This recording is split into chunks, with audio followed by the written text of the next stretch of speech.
हाँ, आइए देखते हैं आज का जो हमारा नेक्स्ट टॉपिक है वो हम बात करने जा रहे हैं बायोमॉलिक्यूल्स के बारे में।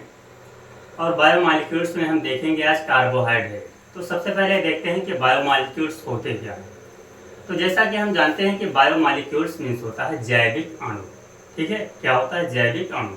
यानी कि जैविक अणु ऐसे अणु होते हैं जो ह्यूमन बॉडी में या लिविंग ऑर्गेनिज्म में, या हम कह सकते हैं कि जो जीव जंतु होते हैं, जीव जंतु में एक बेस प्रोवाइड करते हैं, या जिसे हम कहते हैं एक आधार प्रोवाइड करते हैं। ठीक है, ये बायोमॉलिक्यूल जो होते हैं ये कॉम्प्लेक्स मॉलिक्यूल्स होते हैं, यानी कि एक जटिल अणु होते हैं और ये नॉन लिविंग होते हैं। ठीक है, इसमें और थोड़ा आगे देखें तो हम जानते हैं कि जो हमारे बायोमॉलिक्यूल्स होते हैं ये एनिमल बॉडी को बेस प्रोवाइड करने के साथ साथ में ये एनिमल्स बॉडी की ग्रोथ, रिप्रोडक्शन और न्यूट्रिशन यानी कि वृद्धि, विकास और पोषण में भी हेल्प करते हैं। ठीक है, तो ये हमारे हो गए बायोमॉलिक्यूल्स।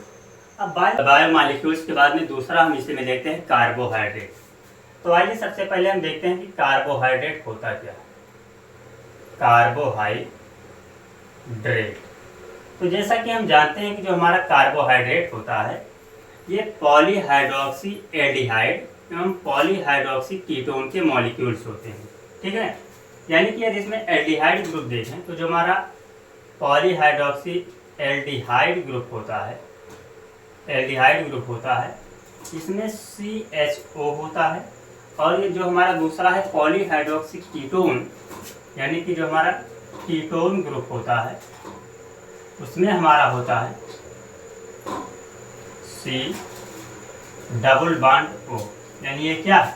ये हमारा कीटोन ग्रुप है। ठीक है, इसके बाद थोड़ा सा और आगे हम बढ़ें तो देखते हैं कि जो हमारा कार्बोहाइड्रेट होता है ये नेचुरल फॉर्म में, यानी कि प्राकृतिक में ये पेंटोज और हेक्सोज के फॉर्म में फ्रीली पाया जाता है, यानी नेचुरली पाया जाता है।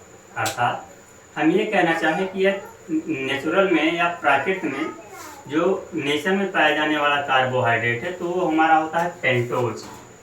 एक हमारा होता है पेंटोज होता है और दूसरा हमारा होता है हेक्सोज होता है। ठीक है, ये दोनों जो है फ्री फॉर्म में पाए जाते हैं। ठीक है, अब आइए देखते हैं हम कार्बोहाइड्रेट का क्लासिफिकेशन करते हैं। तो जैसा कि अभी हमने क्लासिफिकेशन देखा कि मेनली 2 प्रकार का होता है, यानी 2 टाइप का होता है, जिसमें शुगर और पॉलीसैकेराइड होते हैं। आइए हम सबसे फर्स्ट टाइप देखते हैं शुगर का। तो जैसा कि हम सबसे पहले शुगर की बात करें, शुगर जिसे हम लोग हिंदी में कहते हैं चीनी। तो चीनी को सभी लोग जानते हैं कि जो शुगर हमारा होता है, यानी कि चीनी जो होता है ये वाइट क्रिस्टल के फॉर्म में होता है। दूसरा, ये वाटर में सॉल्युबल होता है। तीसरा, ये टेस्ट युक्त होता है, यानी कि इसका जो टेस्ट होता है कैसा होता है? तो मीठा होता है। ठीक है ना, ये तो हमारा हो गया शुगर का। अब शुगर को भी 2 क्लास में डिवाइड किया गया है। पहला हमारा है मोनोसैकेराइड, पहला हमारा है मोनोसैकेराइड और दूसरा हमारा क्या है? ऑलिगोसैकेराइड, ऑलिगोसैकेराइड। तो जैसा कि हम जानते हैं कि पहला हमारा होता है मोनोसैकेराइड। तो जैसा कि हम जानते हैं कि जो सबसे पहला हमारा मोनोसैकेराइड है ये कार्बोहाइड्रेट की सबसे स्मॉलेस्ट यूनिट होती है। जैसे हम लोग जब कभी कभी साइंस में पढ़ते हैं कि ह्यूमन बॉडी या लिविंग ऑर्गेनिज्म की जो स्मॉलेस्ट यूनिट है वो क्या होती है? सेल होती है। ऐसे यहाँ पर देखा जाता है कि जो कार्बोहाइड्रेट हमारा होता है उसकी जो स्मॉलेस्ट यूनिट होती है वो क्या होती है? मोनोसैकेराइड। अब हम देखते हैं मोनोसैकेराइड का फॉर्मेशन कैसे होता है। तो जैसा कि हम जानते हैं कि मोनोसैकेराइड के जो मॉलिक्यूल्स होते हैं इतने छोटे छोटे होते हैं, इतने माइक्रो पार्टिकल होते हैं कि ये वाटर में डिजोल्व नहीं होते हैं। ठीक है, दूसरा बताया गया कि ये जो होते हैं एक प्रकार से छोटे छोटे क्रिस्टल के फॉर्म में हो सकते हैं, जिनका स्वाद जो होता है वो मीठा होता है। जैसे यदि मोनोसैकेराइड का एग्जांपल लिया जाए तो हम जानते हैं कि जो ग्लूकोज है, एक हमारा है ग्लूकोज, दूसरा हमारा है फ्रक्टोज और तीसरा हमारा है गैलेक्टोज। तो ये क्या है? ग्लूकोज, फ्रक्टोज और गैलेक्टोज, ये तीनों जो होते हैं मोनोसैकेराइड होते हैं। मोनोसैकेराइड का मतलब हुआ कि इसमें कार्बोहाइड्रेट के सिंगल नंबर ऑफ आइटम होते हैं, ठीक है। और ये जो हमारे होते हैं ये नेचुरली आसानी से मिलते हैं, ठीक है। दूसरा हम देखते हैं ये ओलिगोसैकेराइड की बात करें तो यहाँ पर हम जानते हैं कि जो ओलिगोसैकेराइड होता है ये मोनोसैकेराइड का जस्ट अपोजिट होता है। यानी कि जहाँ पर हम ये देखते हैं कि जो मोनोसैकेराइड हमारा वाटर में अनडिजॉल्व होता है, यानी वाटर में डिजॉल्व नहीं होता है, वहीं पर जो ओलिगोसैकेराइड होते हैं इनके मॉलिक्यूल्स जो होते हैं वो वाटर में डिजॉल्व होते हैं, ठीक है। वाटर में डिजॉल्व होने के साथ साथ में ये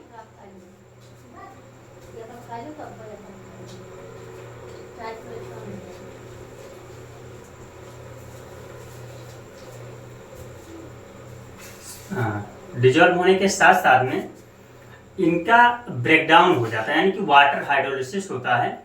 और वाटर हाइड्रोलिसिस होने के बाद में ये नंबर्स ऑफ आइटम के अनुसार ये घटते बढ़ते रहते हैं। जैसे जो हमारा ओलिगोसैकेराइड होता है जब इसमें नंबर्स ऑफ आइटम घटते बढ़ते हैं तो ये जो है डाइसैकेराइड, ट्राइसैकेराइड या टेट्रासैकेराइड के फॉर्म में पाया जाता है, ठीक है।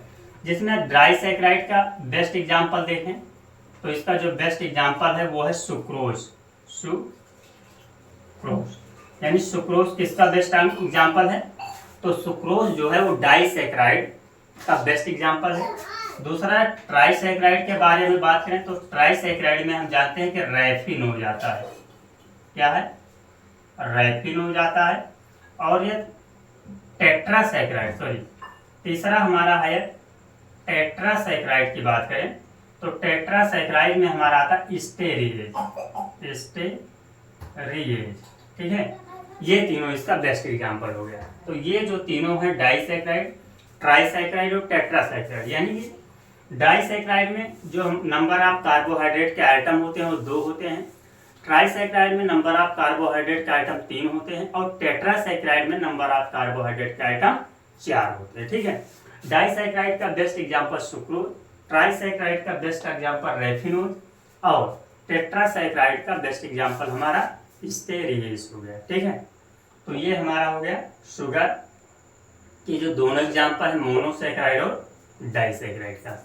आगे इसी में देखते हैं कि जो हमारा कार्बोहाइड्रेट होता है, जब कार्बोहाइड्रेट का ब्रेकडाउन होता है यानी कि ग्लूकोज के फॉर्म में जब इसका ब्रेकडाउन होता है तो ये हमारे बॉडी को एनर्जी प्रोवाइड करता है। यानी कि यहाँ पर हम ये कह सकते हैं कि जो हमारा ग्लूकोज होता है वो C6H12 और वो यानी ये क्या है फिर से लिख लेते हैं, जैसे C6H12O6 plus 6 molecules of oxygen जो है ये जब मिलते हैं तो ये 6 molecules of water plus 6 molecules of CO2 plus energy, यानी कि ये एनर्जी जो हमारा होता है ATP के रूप में होता है, तो एनर्जी का फॉर्मेशन करते हैं। और यही एनर्जी जो होती है वो लिविंग ऑर्गेनिज्म की बॉडी में या जीव जंतुओं की बॉडी में ग्रोथ, रिप्रोडक्शन और वर्क के लिए यूज होती है, ठीक है। अब थोड़ा सा इसके बारे में और आगे हम देखें तो हम जानते हैं कि जो कार्बोहाइड्रेट होता है, कार्बोहाइड्रेट को मेनली हम 2 क्लास में डिवाइड करते हैं। एक हमारा होता है शुगर और दूसरा हमारा होता है पॉलीसैकेराइड, ठीक है। शुगर को भी हम मोस्टली 2 क्लास में डिवाइड करते हैं। शुगर हमारा एक होता है मोनोसैकेराइड और दूसरा होता है ओलिगोसैकेराइड, जबकि जो हमारा पॉलीसैकेराइड होता है उसके 3 फॉर्म होते हैं। एक होता है स्टार्च, दूसरा होता है सेलुलोज और तीसरा हमारा होता है ग्लाइकोजन, ठीक है। तो आइए हम तीनों एक एक करके देखते हैं। हाँ, अब आइए देखते हैं कार्बोहाइड्रेट का जो हमारा लास्ट टॉपिक है वो है पॉलीसैकेराइड। तो सबसे पहले आइए हम देखते हैं कि पॉलीसैकेराइड होता क्या है, यानी कि जो हमारा लास्ट टॉपिक है वो है हमारा पॉलीसैकेराइड। पॉलीसैकेराइड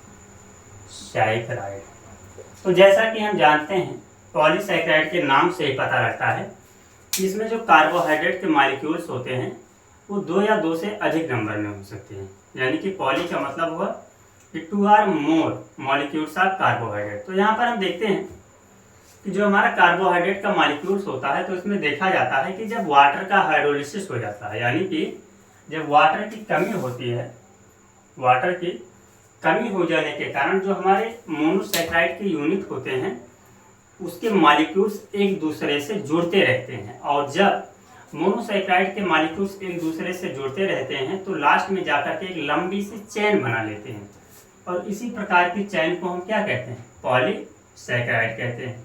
ठीक है, अब यह पॉलीसैकेराइड के बारे में हम बात करें तो हम जानते हैं कि पॉलीसैकेराइड जो होते हैं या पॉलीसैकेराइड के जो कार्बोहाइड्रेट होते हैं ये मोस्टली 3 प्रकार के होते हैं, जिसमें सबसे पहला भी हमने देखा, पहला हमारा होता है स्टार्च, दूसरा हमारा होता है सेल्यूलोज, और तीसरा हमारा होता है गैलेक्टोज। तीसरा हमारा होता है ग्लाइकोजन। ठीक है, अब आइए देखते हैं तीनों होते क्या। तो जैसा कि सबसे पहले है, जब हम देखें जो हमारा स्टार्च है तो जानते हैं कि स्टार्च जो होता है वो प्लांट की बॉडी में स्टोरेज फूड मटेरियल होता है। लेकिन अक्सर हम लोग जानते हैं कि जो प्लांट होता है ना, वो हम लोग नॉर्मली बुक में पढ़ते हैं कि प्लांट ऑटोट्रॉफिक होता है, जो कि सनलाइट की प्रेजेंस में with the help of chlorophyll वो अपना फूड मटेरियल खुद बना लेता है।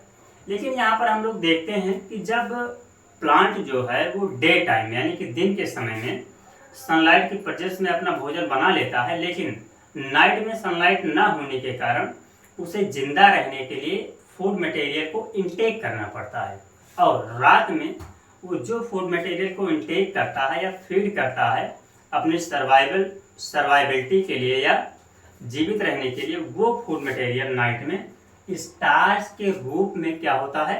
उसमें स्टोर होता है, और इसी स्टार्च के रूप में स्टोर हुए फूड मटेरियल को वो इनटेक करके अपने आप को सर्वाइव करता है। ठीक है, दूसरा देखें हम स्टार्च के कंपोनेंट की बात करें कि स्टार्च हमें मिलते किससे हैं, तो जैसा कि हम जानते हैं बीट यानी कि गेहूँ, फिर चावल या बाजरा या मक्का, ये सब जो हमारे हैं वो क्या हैं? स्टार्च के मेन रिसोर्स हैं, यानी कि जिससे हम स्टार्च ले सकते हैं। ठीक है, दूसरा हम बात करें सेलुलोज के बारे में, तो जैसा कि हम जानते हैं सेलुलोज जो होता है ये प्लांट की सेल वॉल में पाया जाता है, यानी कि पौधों की कोशिका भित्त में पाए जाने वाला जो हमारा मटेरियल है वो है सेलुलोज, और ये पौधों की स्ट्रक्चरल कंपोनेंट यानी कि ये पौधों की जो है वो संरचनात्मक एक घटक होता है, जो कि क्या करता है?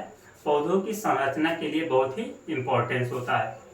तीसरा हम देखते हैं ग्लाइकोजन की बात करें, तो जैसा कि हम जानते हैं ग्लाइकोजन जो होता है वो हायर एनिमल एवं प्लांट, यानी कि जो हायर एनिमल होते हैं, सॉरी प्लांट नहीं होगा, यहाँ पर केवल होगा कि जो हायर एनिमल होते हैं उनकी बॉडी में जो ग्लाइकोजन होता है वो एज ए फूड फॉर्म में, एनर्जी के फॉर्म में क्या होता है? स्टोर रहता है। अब वैसे देखा जाए ग्लाइकोजन होता क्या है, तो जो हमारा कार्बोहाइड्रेट है ना, कार्बोहाइड्रेट ही हमारी बॉडी में ग्लाइकोजन के फॉर्म में हमारे लीवर और मसल्स में स्टोर रहता है। जब हमारी बॉडी को एनर्जी की ज़रूरत पड़ती है तो यही ग्लाइकोजन यानी कि ग्लूकोज जो है इसका ब्रेकडाउन होता है, और ब्रेकडाउन होने के बाद में एनर्जी के रूप में ये हमें मिलता है, और ये एनर्जी जैसा कि हम लोग पीछे पढ़ चुके हैं कि ये एनर्जी जो है हमें वो एटीपी के रूप में मिलती है। ठीक है, तो यहाँ पर हमने 3 चीज़ देखा, एक देखा स्टार्च, दूसरा देखा हमने सेलुलोज, और तीसरा हमने देखा ग्लाइकोजन। ठीक है, तो यहाँ पर कार्बोहाइड्रेट का टॉपिक कंप्लीट हुआ। अब इसके बाद में नेक्स्ट हम देखेंगे विटामिन का।